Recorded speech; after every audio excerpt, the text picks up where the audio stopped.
He's perfect, Distinctly, yeah, he's perfect. He can beat anybody in A. This is the guy that's going to unlock everything for Team EnVy. And one thing, in case you guys didn't catch the games or the standings from week number 1, Team EnVy, the only team currently in the league to not have a single win under their belts. Yeah, not even a game win, let alone a match win. So definitely something that they're going to be looking to rectify today. And LirA, he's going to be up against one of the strong junglers here in North America, against Inori. The jungle pool in general has been very, very strong this year in North America with Reignover and Chaser and LirA, Dardoch, Inori. We have great new junglers with contracts and Cadian. So to say this guy is going to be the best is definitely a bold statement, and I'm excited to see if that is going to come to be. Well, we're already into picks and bans, and it's going to be Malzahar, Zyra, Ryze, Rengar, Camille, and LeBlanc all taken off the board as Phoenix1 decides they want to prioritize that powerful jungler in Kha'Zix for Inori. These are actually really fast picks here too, and red side bans totally standard. Blue side, there is a little bit more flexibility, some targeting on the bot lane there, as well as not wanting to give over Ryze in first rotation. That's kind of generally what it is. If you're not willing to first pick it, you have to ban it away. Still, EnVy is going to grab themselves a very strong bot lane here, and already we have some divergence as far as what the picks are going to be. There will not be matched picks because it's a jungler and a top laner already locked for P1, and EnVy do have their full bot lane. So will they pick up an ADC here for Phoenix1? That is kind of traditionally what a lot of people would have done because they don't want to get pinched out of that kind of ADC triumvirate of Ashe, Varus, and Jhin.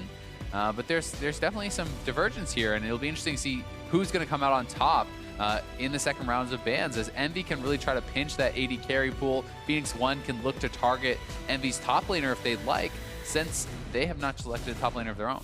And there are the expected bans, well, at least the first expected ban coming out from EnVy in this second part of banning. Remember, we only go through the first 6 picks, and then 4 more bans are going to be coming at us next, as Ashe is taken away by EnVy, Fiora banned out by P1, and we're expecting the Jhin ban here as the second one around for EnVy, taking those S-tier 80 carries off the table. Yeah, so there is the Jhin. That is definitely as expected, and I think the Fiora is a very smart ban, just as Mark was talking about on the analyst desk, saying that if you could put Seraph in a carry matchup against Zig, have LirA helping him out, you really could get the advantage and have that as kind of your carry lane. So it seems like Fiora is the only one they're really worried about.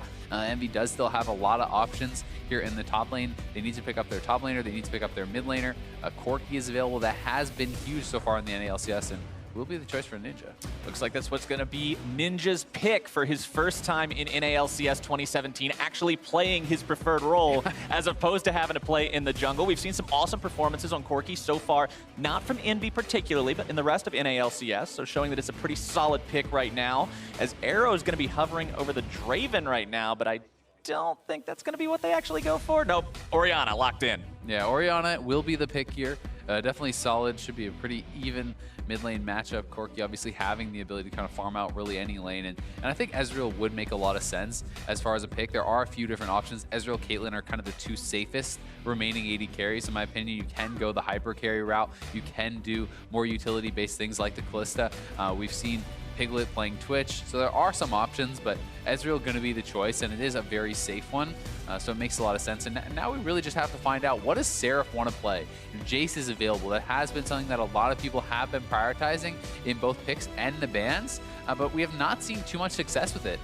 Right, and Seraph, as somebody who plays the Jace, as somebody who plays those carry-style top laners as opposed to just more traditionally tanks, there was actually something I saw, it was a post earlier this week on Reddit where somebody was making like trading cards with the stats of all the top laners, and Seraph was putting up some great numbers, but like you said, failing to translate those into victories. Yeah, and that's kind of one of the things with Jace, at least in the North American LCS, it has been win lane, lose game. Right. And it's hard to sometimes translate that success on these non-tech champions into match victories, and Seraph, as a result, going to go with a Trundle here.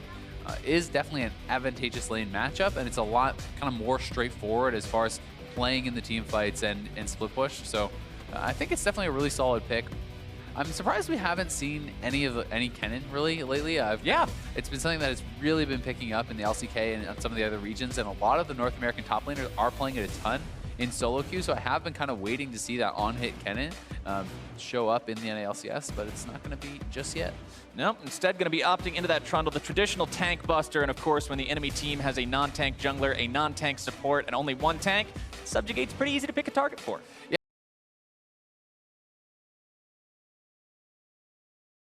Yeah. not like there's alternative builds for the Maokai where you're like, ah, it's okay, I'll just build full AP. I don't need it. Oh yeah, full AP right? Maokai, right? A-ramp So, style. It doesn't work out too well, and you do get a lot of extra stats stolen over from him, so it could be pretty hard to punch through this Trundle. Either way, Team Envy, they want to find their first win, at least a game, if not the entire series. Obviously, always going to be the goal to get as many as you can, but Phoenix1 is definitely a team that is not going to just take that lying down. They will make sure that they have to work for it if Envy wants to have any sort of a chance introducing LirA like that. But we are on to Summoner's Rift for the first time today here between Phoenix1 and Team Envy, seeing who's ultimately going to reign supreme.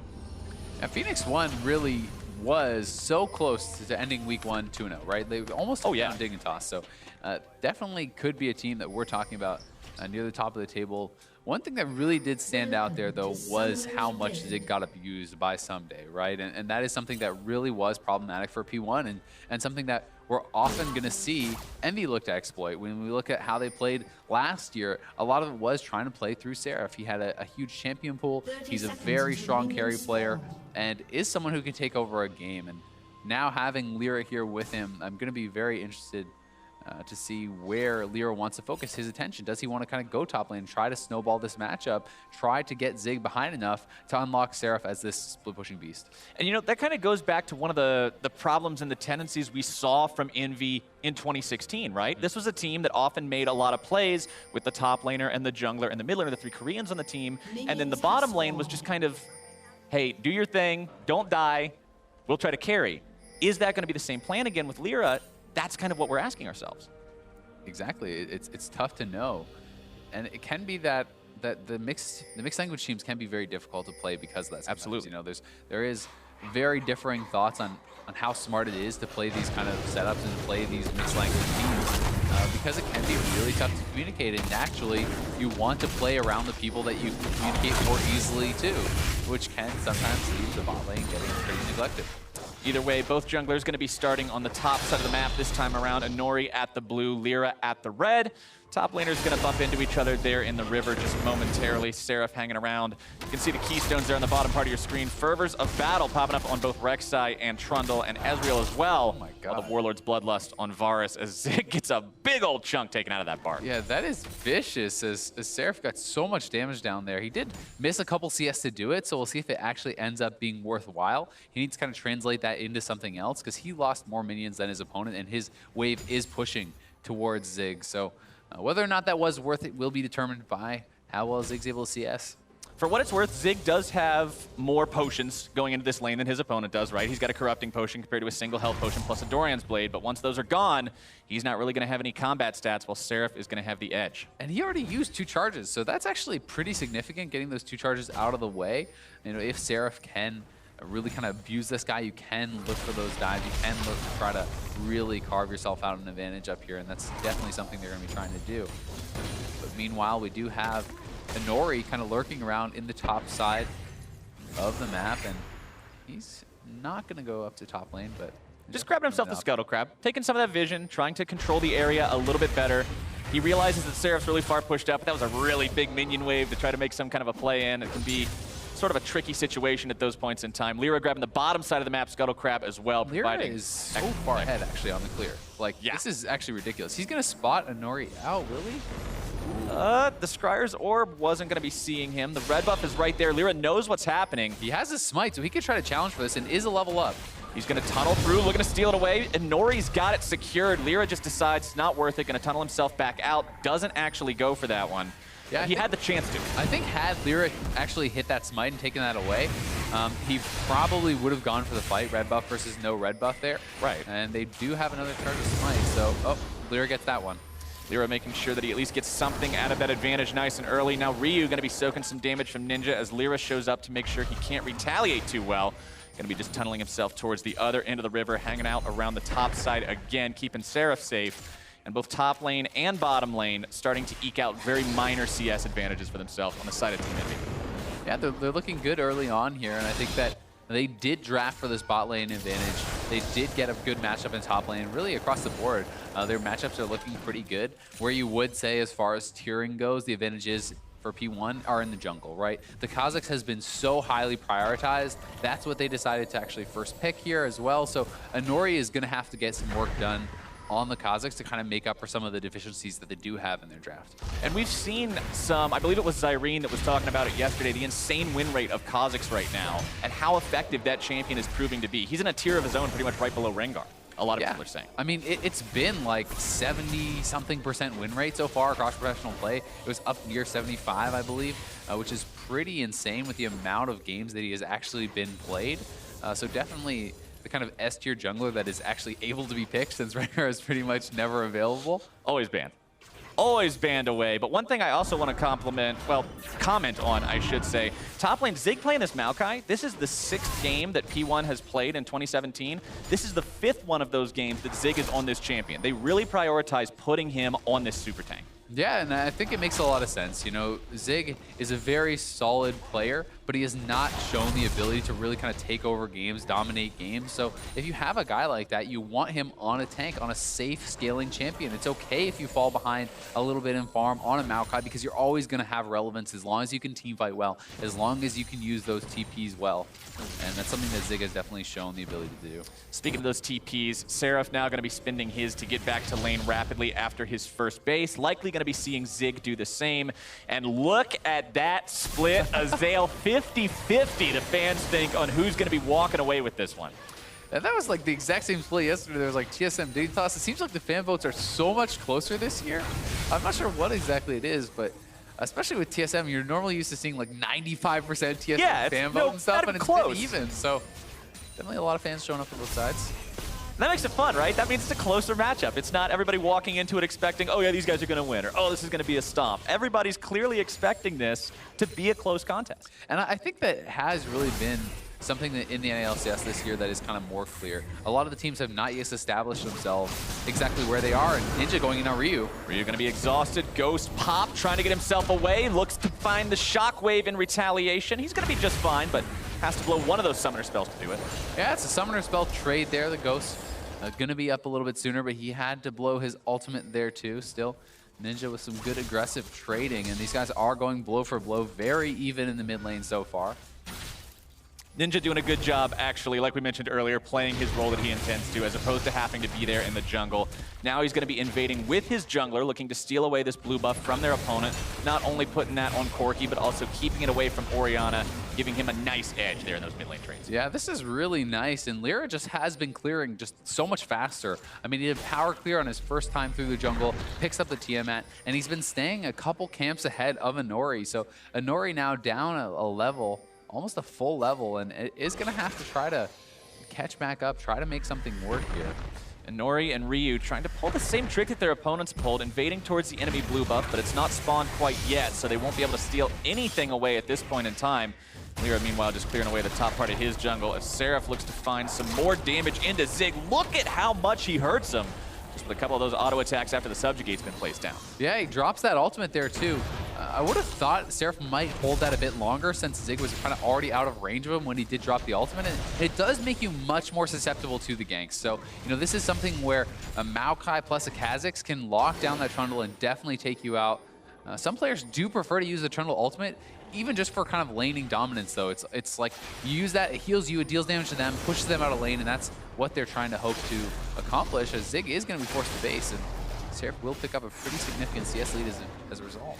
Inori looking to steal this blue buff away. Piercing arrow, not quite going to be able to prevent that. That was so very close. Apollo just almost made it happen. We saw him do a couple of similar moves, I believe, in week number 1, but now it's going to be P1 looking to grab themselves a very early Infernal Drake. This is the first Drake spawning this game. It's a very valuable one. Teams love to get that extra team fight damage, and Inori looks like he's going to grab that one with the help of Adrian. Pretty much no contest to Envy, not moving anybody around LirA's top side. Yeah, LirA was trying to help get that turret damage down. They really are focusing their attention on the top side of the map, taking away the blue from that side of the map, trying to establish dominance there now for Seraph, as a Zig had to base, didn't have his TP, and they took that time to really get damage down on the turret. So it's a great move from P1 to take that Infernal Dragon, but obviously the trade from Envy is only going to pay off if they can get that first turret for Seraph and really snowball the top lane. Package is also available right now on Ninja. Of course, the thing about Corki is once you pick it up, you've only got a limited window of time to use it, so we'll have to see if he can get anything big out of that, any sort of a big payoff. Sometimes it's hard to do as Ryu's going to be finding him taking down that control ward, and he just uses it to get out of town, make sure he stays safe. Guess the payoff is only a pink ward, which is better than bad, nothing. But I mean, it's better than nothing. He was obviously hoping to go bot. The Vision Ward did spot him out there, so is going to take down the ward and escape. Not a big deal. It's a good thing P1 got that Infernal Drake that they got as well, because they're actually down over 1,000 gold just from the passive farming advantages that have been compiled by EnVy at this point. I mean, just look at the CS in the jungle and in the top lane. That's really where there are the big differences right now. It's actually quite significant for Seraph and LirA, and LirA is looking solid so far in his debut. Although all he has really done is power farm. He is making that work, and that is a style that you can play. If you're going to go for a power farming style, it puts the pressure on your opponent to make something happen. If Inori does not want to match that, he must make ganks work, or he just falls behind by nature of the game. That's actually something that we've seen a little bit of a trend away from on the Rek'Sais, especially back in week number 1. We saw a lot of Rek'Sais going for the early jungle item into the early Cinder Hulk, but LirA's like, no, I'm just going to go back to the Tiamat strategy. We're going to farm up, power clear these camps, and be strong later on. Yeah, and I love the Tiamat, and I think that it's, although you aren't as tanky early on, you are very strong, and you can put out some pretty high damage in the ganks, especially with that additional AD from the Tiamat. And now we do see LirA back towards top side again, and Inori up there as well. Seraph is just trying to ignore Zig and work on this turret. Zig, however, he's got that inbuilt wave clear, going to be getting rid of a lot of those minions. Seraph in retreat, and Nori looking to make the moves happen. LirA's almost here. Dappling into the brush, looking to make it happen before LirA arrives. Seraph trying to get away, and Nori's going to be knocked up, juggling around. First blood for Phoenix1's jungler. LirA just a couple seconds too late there, very close to taking down Inori and Seraph. It does not pay off for him as Inori gets that first blood, evens out the gold in the jungle quite a bit. League of Legends is a game of inches and seconds sometimes, man, and LirA was just slightly behind. Yeah, and I mean, Inori had to make that work. He was so far down in farm, he's still down a level to LirA. If that gank fails, if they get taken out there, if LirA's there a couple seconds earlier, the game could be pretty brutal from that point. And people have been talking about how, especially in the 2017 season, the jungle CS is a little bit more unreliable to compare because you've got a bunch of little chickens, you've got a bunch of little krugs. But at the same time, 44 to 85, it doesn't matter how many of those are little krugs. That is a massive advantage. Exactly, and what you really can look at, what is consistent, is the gold, right? You can look at the total gold the players have accrued, and it's about a 400 gold advantage for LirA, even with first blood gold on Inori. So that shows you he was, like the 800 or so gold ahead just from farming. At the early stages of the game, that's like an insane advantage. Do an absolute ton if you get to use it. And Inori going to be jumping on Ninja, though, has to run himself backwards. Of course, Kha'Zix doesn't really have any CC to lock anybody down with, so getting himself back towards his blue buff. This won't be stolen away this time, so they'll at least be able to give that one off to Ryu, allow him to maintain himself a little bit better in mid lane. Yeah, and that is going to be very helpful, allow him to constantly push out these waves. And Ryu has been looking quite good for P1, had some really nice standout games, and he's a guy who is able to play a lot of different types of champions as well. We haven't seen him bringing out too many of the assassins, but he was known in the EU LCS for his assassin play. He can play the control mages. He really can do a bit of everything, and he's going to be a solid addition for And Ryu's actually, he's kind of the antithesis of what we saw from Zig in week number 1, because Zig played Maokai 4 out of 5 games, and in all 5 games, week number 1, Ryu played something different. And having a player like that makes it a lot harder to do the draft phase against, because you can't really target him. You don't even know what he wants to play. And even if you do ban someone out, if they have 4, 5, 6 champions that they're happy to play in different matchups, you don't get a big advantage from targeting their champion pool. A couple of items actually starting to come online now, though. The Morello Namicon for Ryu. You've got the Mana Moon on arrows. Ezreal, Apollo going to be completing his Ghost Blade as well. So we're getting to the point of the game where even though the action has been low so far, once it breaks out, there's some big potential for some crazy plays. Yeah, there definitely is. And it's interesting to point out the build here for Apollo on the Varus. This is kind of the more caster AD carry Varus build. It is not auto attack damage focused. It's much more about the poke, about the kind of ranged harass and the wave clear. And and it's really kind of nicely matched with Ninja on the Corki because you have this double AD carry team, you have consistent damage coming out from him, and you also have Trundle, who's going to help to shred through that Maokai, who's going to give the additional kind of armor pen and magic pen for these AD carries to kill him, because a lot of the time, one of the criticisms of this build is that it cannot deal with the super tanks. It can't deal with the likes of Maokai, but in combination with the Corki and the Trundle ultimate, it's going to make it a lot easier. It kind of goes back to what we were talking about in Champion Select. When you've only got one tank and you're up against a Trundle, you're essentially running a no-tank composition in those team fights. Yeah. Or at least a not-so-good tank. Not so good tank. Yeah, sort of a mini tank as opposed to a yeah. super tank. Not one of those big suckers, as Seraph's going to be wailing on this top lane turret, looking to grab turret first blood for himself and his team. Gets that one no problem, and EnVy's got themselves a cozy 2,500 gold lead. Yeah, and he's going to be able to finally kind of cash in on that. That's the investment that they made. That was the trade that they gave up for that Infernal. And, you know, we're going to have to see a lot out of Seraph to make that worthwhile. But right now, both junglers showing up on the bot side. We'll see if Inori has the confidence to go in for a fight here. Good Ninja moving down as well. Full 3v3 action if it does go down. True Shot Barrage going to be fired out. Inori waiting around. Ninja's here, though. Inori going to be opening up onto him. Exhaust used. Inori forced to retreat. There comes Ryu, keeping him alive. P1 having to disengage from this one. Arrow going to be caught out by those corruption chains. Getting himself away just fine for now, but P1, they tried to make something happen, but it just didn't work out the way they were looking. Yeah, and Inori was really there to kind of guard against any sort of turret dives, right? His bot lane's getting low, he's in position. He at least gets the summoner spell out of Ninja, but EnVy will be able to secure this dragon and even it up in that regard. EnVy grabbing that Drake for themselves. Of course, it's not going to be Infernal. It's going to be Ocean instead, generally considered weaker than its counterpart that was already secured by P1 earlier, but it is secured. We'll have to see if that actually helps these guys. And I will say, I think it's actually quite good for their comp in particular, because both Varus and the Corki, you get that additional mana regen for your kind of poke compositions. It can be pretty powerful having that extra mana regen, not being as reliant on the blue buffs, because both of these AD carries would love to have a blue buff, and they both won't get one. So I think while, as far as raw stats, the Infernal is more powerful, Ocean definitely has his place, and I think it's going to work well for them in this setup. That piercing arrow landing onto Arrow could signal the green light for LirA to go in, look to make some kind of a play here. Instead, going to be bagging away, just regrouping with the bottom laners from EnVy, looking to push this turret down if they can. Remember, they already got the one in top side. If they can grab this one, it's going to put that much more global gold under all their belts. LirA, the one who's going to be zoning away the enemy players, and P1 goes down 0-2 in terms of turret count.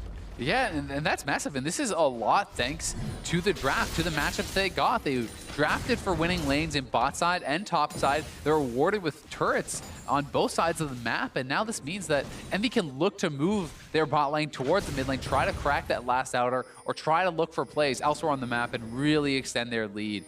But getting that couple thousand early gold into your pockets can just make you so much stronger for these early fights. And now Ninja is going to be looking for Arrow here. Package delivery. Arrow completely out of mana. Going to have to blow the flash. Still looking to run away. No way. Ninja.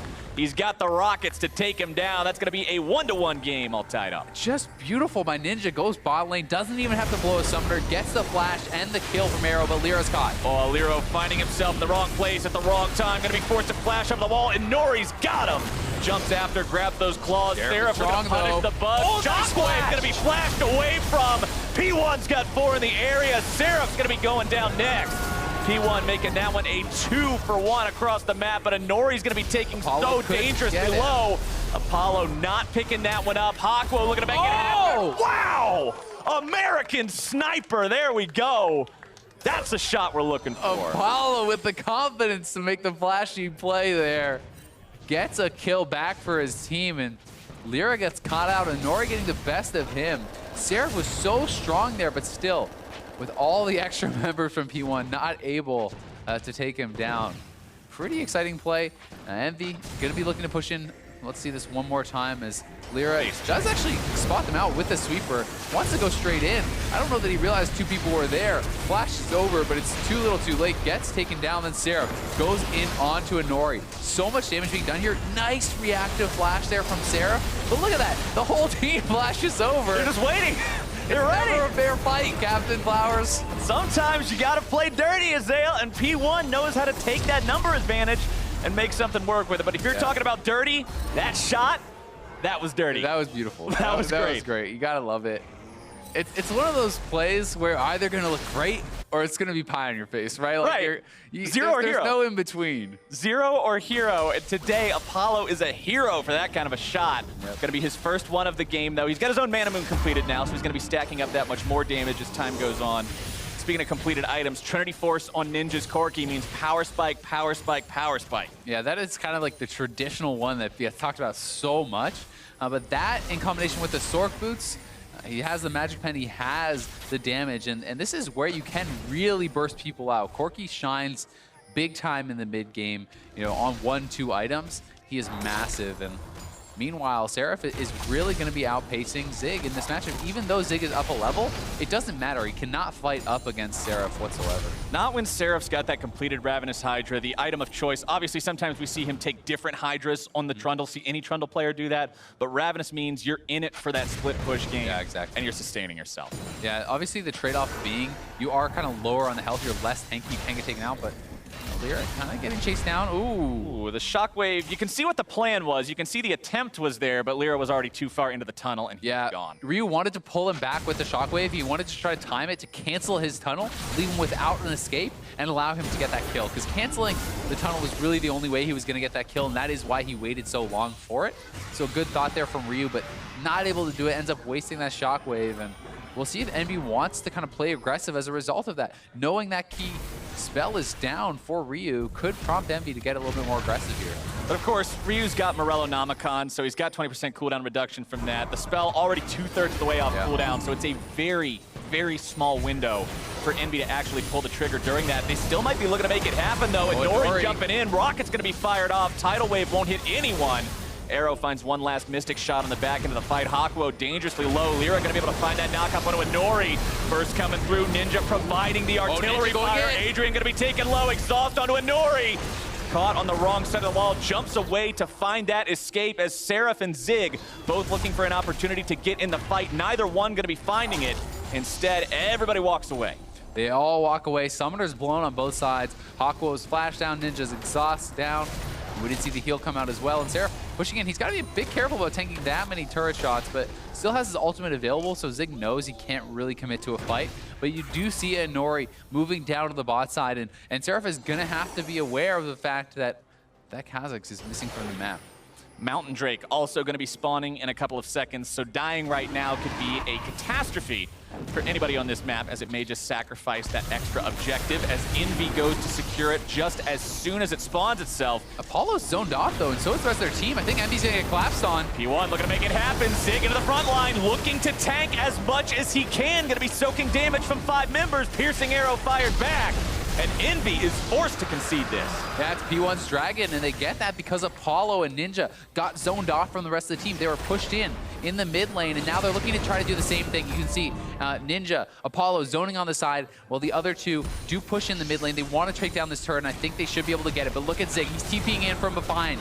P1 wants to punish for this if they can. Apollo is still very far forward. Zig coming up from the side. Pillar going to be used to stop that engage potential as EnVy grabs the turret and gets out. They get the gold advantage once again, but P1 does have the 2 big ticket Drakes, and we'll see if they can get anything back from that. Ninja going to be able to collect a massive wave that has been building up here in the top lane as well. So the gold lead just going to get that much bigger for them. 3,000, well, 3,500 gold is definitely a nice gold lead for yourself, but it's only 23 minutes into the game. P1 has obviously shown they're still looking to pull the trigger and be the ones making the plays, even if EnVy are slightly ahead. Iceborne Gauntlet now also going to be completed for that Trundle, so more tankiness, more trade efficiency, more power in that split push. Yeah, and the CDR is really big for Trundle here too. Just being able to kind of spam out that Q that much more often, having the ultimates up that much more often, really does make you a huge threat.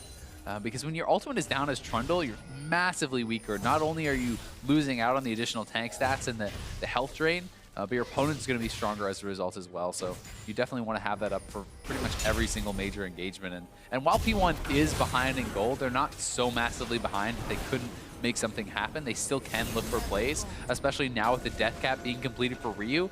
His shockwave is going to pack a real punch, and if you can catch that onto Apollo or Ninja, any of those key members, they could be going down in a hurry.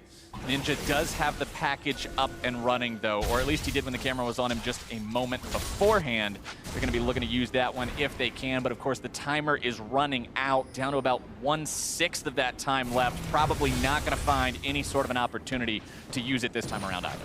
Yeah, and probably just going to dump it out here if he uses it at all, but they are looking to push on the top side. Oh, shockwave on LirA. Out the shockwave, it's going to be fighting LirA instead, who's taken low and taken down. Inori grabbing that kill as Ninja is now without Valkyrie, without package, going to be looking to turn it around onto Inori. Piercing arrow finding its way out. Inori's going to be picked off instead. Two dead on the side of Can P1. they chase him down?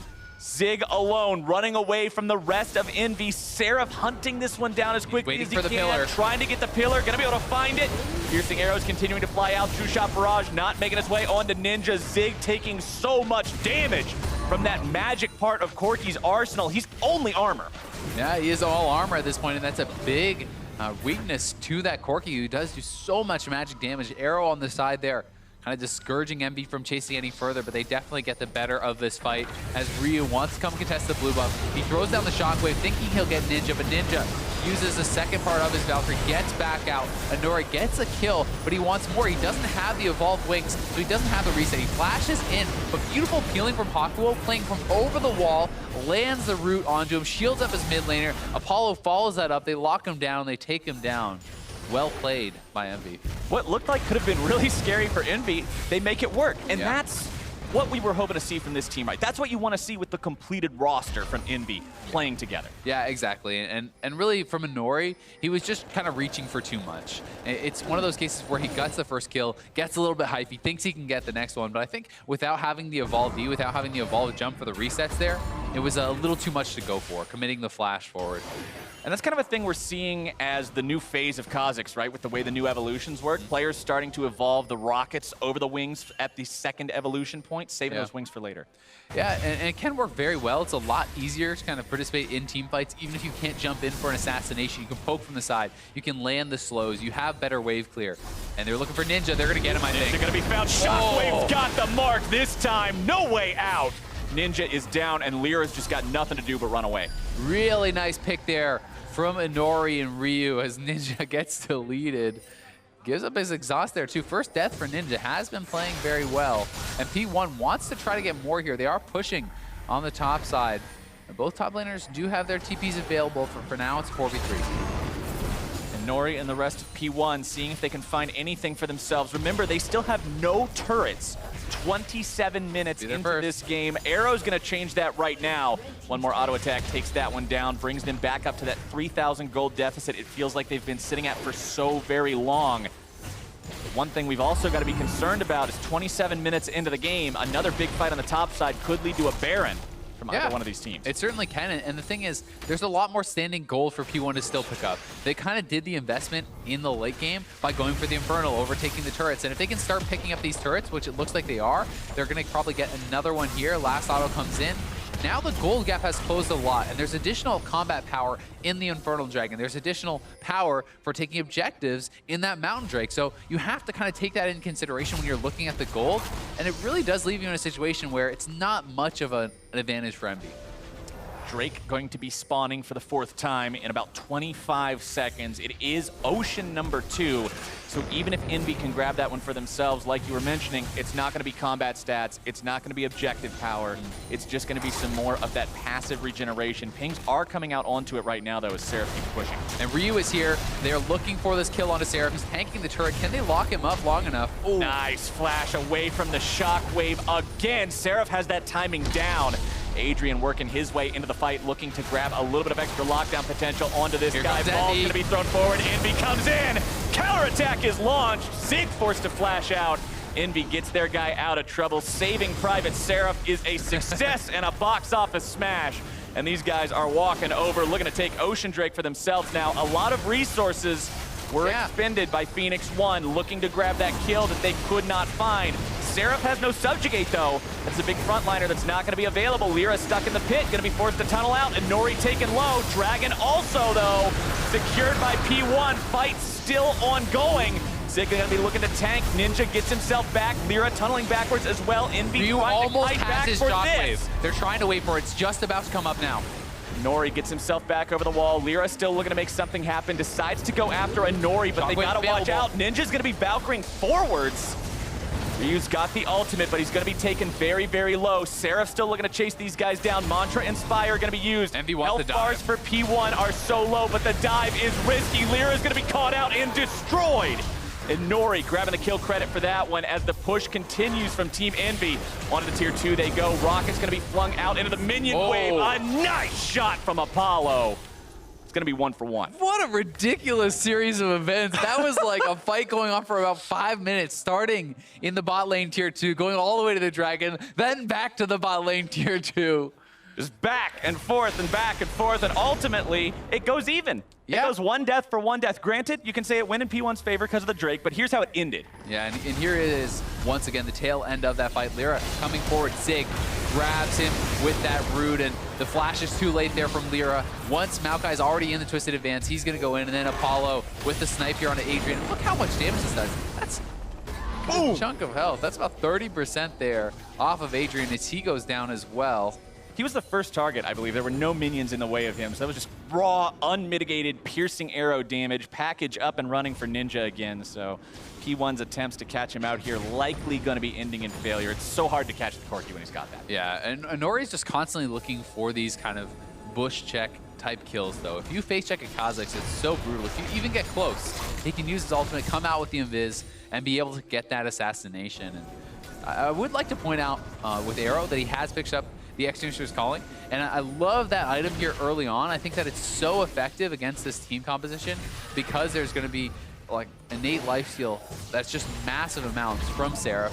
LirA has healing with his passive. There's, you know, healing coming out from the Redemption. There's so much innate healing, and there's going to be lifesteal eventually picked up from the AD carries as well, that for 800 gold, it's just so effective. Yeah, this is such a high value item, and I think way too many professional AD carries will delay that for an item completion earlier, and they put it out for so long, not really realizing just how much it can get done in these team fights. You can see he's not concerned about upgrading it to Mortal Reminder immediately either. Going to be going towards that Blade of the Ruined King instead. It's all about that healing debuff you were talking about and just how far that can go against somebody like Seraph, whose tankiness we saw demonstrated when they tried to catch him in the bottom lane. Yeah, and look at that. I mean, Seraph is now kind of at the point where he can just ignore Zig and keep smacking the turret, and he's going to keep doing this. It doesn't really get better for the Maokai. Zig just has to try to do his best to wave clear and use the turret to push Seraph back because his damage alone is not really close to enough. And with Zig picking up that Frozen Heart that we saw him pick up a little while back, that is going to slow down the auto attacks from the Trundle, at least just by him being nearby, but it's still not going to be stopping it completely anytime soon. And Nori looking to jump in. Shockwave not going to find its mark yet again.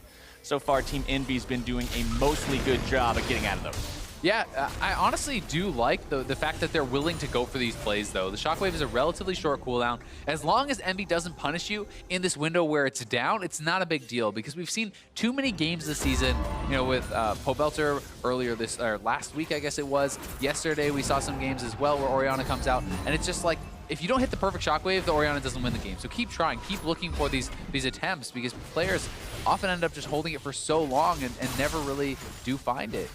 Keen was another one yesterday that was really kind of struggling to find that perfect Shockwave and wasn't able to do it in the game. So I like the fact that Ryu is taking his shots, and some of them are missing, some of them are working out. A lot of wards being placed down right now by Team EnVy in this northern part of the river. Phoenix1 moving themselves into that territory now, traveling away from Inori and Ryu's damage and burst combo potential.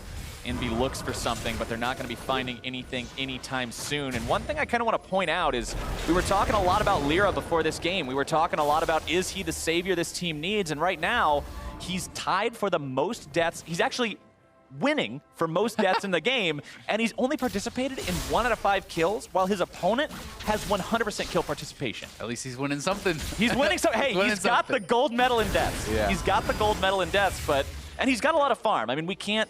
It hasn't been the best. I mean, some credit has to be given for kind of the intangibles as far as he got way ahead in the early game. He had great farming, good pathing. He was able to put on pressure. Zig looking for the TP. Oh, nice little knockback there on a Ninja. Ninja flashing over the wall, trying to stay alive. Redemption going to be used. Ninja shielded so much. And Nori tried to come in, but it's going to be Ninja bursted down first. Zig taken low. LirA frontlining. Seraph in the mix, looking to tank off. Zig still just so impossible to kill. LirA looking to go into the back line. Arrow's still alive. LirA's not. Seraph's not either. Arrow's able to find another true shot barrage onto Apollo and Hakuho. Envy loses 3, and P1 is hanging around right near the Baron pit, but those arrows are dissuading them from going any further. Yeah, and they are very low. I don't think they're going to make the risky call. They could base and still go right back to it because the res timers are quite long, but that fight was just at such a bad angle for Envy. It felt like they really wanted to force it. We were trying to fight through a choke into the Orianna, and it was just never really going to work. They tried to get LirA and Seraph into the backline as well, but Zig was just in such a perfect position. He was just right in the middle of the entire fight. There was nothing they could do about it. That's exactly where you want to see your Maokai as it's P1 deciding that this is going to be their Baron attempt. Apollo popping the Ghost Blade. Arrows are going to be firing off.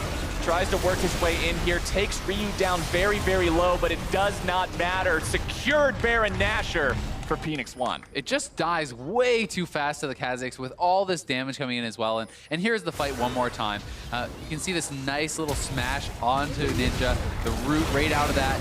Flash over from Ryu. He actually was exhausted for that shockwave. Otherwise, the fight could have gone a lot worse for Envy. But Ninja does eventually go down. And there's low health bars, so they kind of get baited back in this fight. Seraph goes in. But look at the positioning of Arrow. Arrow was just free-firing almost the entire fight. Now they flash forward to commit onto him, but he still has the summoners available. And Apollo, he's not really able to get involved. He's not getting auto attacks out. He's just sitting in the back shooting out Qs while the opponents are getting 3 damage the whole time, and now the Elder Dragon is gone. You thought a Baroned up Phoenix1 was scary? How about a Baroned up plus Elder Dragon with 3 base Drakes? Scary. Yeah, it's brutal, man, and it just feels like it's the same old story for Envy. They get ahead, and it's slowly slipping away from them. Slowly but surely, I think it's going to be so hard for them to defend the base on this push with Elder plus Baron plus a lot of poke.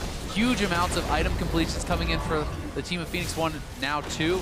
You can see 3.5 items on Ryu. If he lands a shockwave, someone is going to get popped. Arrow going to be forced to jump himself away. And Phoenix1, they're not even bothering with the 4-1 split push you normally see with Baron. They are just 5-man running it down mid, looking to brute force this, and they will successfully do so. Turret going to be taken down. Zig starting off the fight. Inori looking to make the play onto Ninja. Going to be Valkyring away from that one. Rockets fired back. Zig still in the front line, unafraid of anything. Inhibitor going to be soaking damage, and Arrow will take that one out. Big minion wave pushing up bottom lane as well. An easy rotation for Phoenix1 to pick their next target. Exactly. They're going to go right down to bot lane, pick up more and more of this gold. Looking really solid here, and I think it's the right choice. You force that. Don't go to the 4-1. Don't allow Seraph to have the isolated 1v1. But oh my god, look at that poke on the Arrow. That seriously stings. Arrow, though, he's got plenty of shields coming out from Ryu, keeping him nice and safe. Heal's going to be flowing in from Adrian as well as these enchanted cannon minions continue firing. Shockwave onto 2. Ninja going to be forced to Valk back. Keeps himself alive, but he can't say the same for that turret. Another advantage for P1 as they've been behind this whole game, but now they're up 2K. Yeah, they are finally up. They're going to go back, buy up, and going to have a lot of gold to spend here. And they still do have a good amount of time on the Baron buff. About a third of the time is remaining for that Baron buff, so they can go topside, try to get the last outer, or try to get something else done, you know, try to divide up into the split push. So we'll see what their choice is going to be here. But I really liked the choice there to just group up, brute force it, knock down some of those turrets. Things are looking rougher and rougher and rougher for Envy. This is a team that in week number 1 had these problems where they were ahead in the early or mid game, or sometimes even both, and then failed to close out. And a lot of people were saying, you know, is this a problem for Envy, or is this a problem because they're working with a 3.5 out of 5 person roster with a substitute mid laner and your normal mid laner being in an off role? But now we're seeing those same problems again with the full 5-man squad. And it is early in the season, and they haven't had the practice because they had to have that roster. So you are seeing signs of what this roster could be, but for now, it is definitely P1 in the advantage, and Inori on the side poking with those Void Spikes. We have Seraph in base, maybe looking to come top, looking for the TP, but at the same time, Zig pushing in the bot wave. and P1's going to play safely around that. And you know, you talked about it earlier, but that Kha'Zix evolution on the W makes it so effective to poke with under these turrets, just scare these guys off, find that reliable damage, so that when they do decide to pull the trigger, it's going to be that much easier to supplement this advantage with even more power. LirA's ultimate going to be used to get himself in position in case a dive would occur, but Seraph is going to be forced to deal with Zig on the other end of the map. Yeah, and look at Inori. He's going to the mid lane. He's going to shove that wave in, so the super minions will be working on the Nexus turrets. And then if we see Seraph back off to clear those super minions, they'll take the inhibitor turret. If someone from top backs off, then they can try to push in and get something done there. So we'll see what the call is, but it looks like an engage onto Arrow. Arrow gonna be exhausted. Oh, shockwave! Big shockwave redemption used for Adrian to snipe Ninja out. Adios.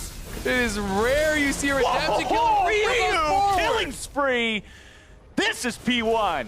You were talking about it, Azael. Earlier you said, go for shockwaves, go for shockwaves, go for shockwaves. And that is what he was going for this entire game. And he nailed it. And they're actually all going to mid lane now. They want to try to take down this bot lane inhibitor, but they could even potentially try to end the game with Ninja and Hakuho down for a long time. We'll see if they have the confidence to make this play. Would be safer to just back off, try to take that last inhibitor down, but they're sticking around. They are going to hang around and see if they can actually end this right here. Right now, taking to the back line, and Inori gonna find the insta-gib. LirA forced to flash out, exhausted. He's right back into the summoning platform. Seraph trying to take down Arrow. That's not gonna be happening anytime soon. Nexus turret number 1 is down. Nexus turret number 2 gonna be going quick. LirA taking low, tunneling right back into the fountain. Seraph gonna be going down as well. Can't find the kill onto Ryu. Adios, Nexus. P1, game 1. They take it. Phoenix1 battles back, hanging around for so long. And really, it came down to big plays from Phoenix1. They're able to land the shockwaves when they needed to. Ryu hitting multiple to help close out that game. Phoenix1 looks good, but that has got to be a frustrating game for Envy, who really did have their chances, who did have the advantage for most of that game as far as the gold went.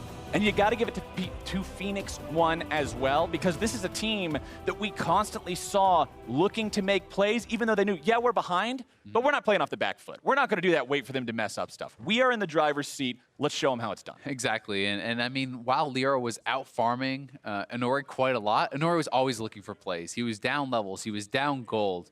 But he was always looking. He was always trying to get picks, always trying to do it. And they were able to pull off quite a few, which really did lead to them knocking down the turrets, picking up the gold, and kind of getting to the point where they could close out the game. And we saw so many times the Inori and Ryu assassination squad going for Ninja over and over and over again, really showcasing exactly why that Kha'Zix is so potent and so effective. Yeah, exactly. And I think that Kha'Zix really deservedly is kind of at the top of the jungle pile. Looks so strong, and Inori looked great on it. Even in the siege situations, you can see him flanking on the sides, using the Evolve Void Spikes, kind of shooting those W's out, poking people off, and it's very tough to deal with. So taking a look back at that game, here's one of the big moments, the team fight around 34 minutes where Phoenix1 got the 3-for-1. Yeah, exactly. And this really was one of the big swings here for P1 is Zig. He TPs in, he lands the Q, trying to stop a Valkyrie, is able to follow that up, and they eventually do take down Ninja. He lives for a long time thanks to the exhaust, thanks to the peels from his team, but Inori, Zig, they commit in. And it's a late join here from Seraph. As he comes in, he's in the choke, and Ryu constantly casting out these spells, Arrow auto-attacking the entire fight, and Apollo has to play it much more safe because they were in this choke and they get taken down. It's actually a 3-for-0 there. That did eventually leave to the Baron, right? They were low on health, they had to base, but the res timers were long enough that they could come back, collect the Baron, and off the Baron, they got the Elder. Off that, they got the inhibitor, and really that was the play that kind of started the downward spiral and ended the game. It was so many events in order, just cause and effect into effect into effect into effect, and that was the root cause of every single subsequent effect that honestly brought Phoenix1 to the point where they were no longer behind in making plays, they were ahead in making plays. And as soon as that happened, game was over, poof. Yeah, exactly. A lot of credit, I think, here to Ryu and to Inori. Those two guys really stood out a lot for me, being very proactive, always looking for the picks, and ends up paying off big time. Well, we're going to go ahead and step away for a quick break, but when we come back, it's game 2 between Team Envy and Phoenix1. Stay with us. You're watching the North American LCS. If anyone needs to eye drop, just tell me. Okay. I have a bunch of eye Eye drop drops. master. Yes. Thanks. I'm iDrop merchant. Inori's going to be taking Apollo so couldn't dangerously get it. low. Apollo not picking that one up. Hakuho looking to make it happen. Wow! American sniper. There we go. They kill me. All is dead. Nice. Coming.